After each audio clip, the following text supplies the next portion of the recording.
8 quick book reviews of the books I've listened to since the last time I talked about the most recent books I read and then subsequently reviewed. First was East Eden by John Steinbeck, and shit, this book goes hard and I'll probably never forget it, and it's probably my favorite book of all time now. It tells so much of a story, like the entire story of multiple generations of multiple families, and it never gets boring because it's got great pacing and it's super gritty. Then I read The Left-Handed Darkness by Ursula K. Le Guin, and it's really good. But I did like it a lot less than the last book I read of hers, called The Lathe of Heaven. Next was Maggie Gyllenhaal reading The Bell Jar by Sylvia Plath. It's a really good book with a lot of poetic descriptions of everything. I kind of think of the main character Esther like a older, better spoken, and more thought out Holden Caulfield.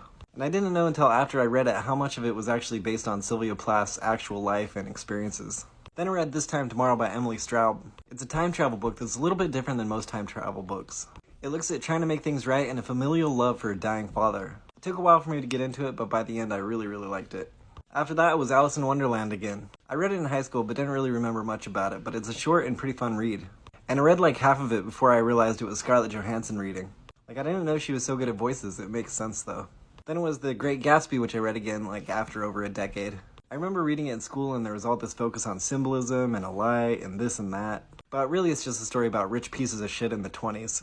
Then I read The Call of the Wild by Jack London. I like pretty much any story about a dog, and Buck was an absolute hero dog. Jack London was obviously a racist though. And I just barely read The Pillars of the Earth by Ken Follett. Ostensibly it's about building a cathedral. But early on when I was reading it, I was telling my roommate all about what was going on in it, and he was like, "Dexter, that's pulp you're reading." And I thought about it and it really is, but I think I like pulp. There's always war or sex or money problems or backstabbing, but really the pace was too fast and you never get a chance to catch your breath. What did you read lately and what should I read next?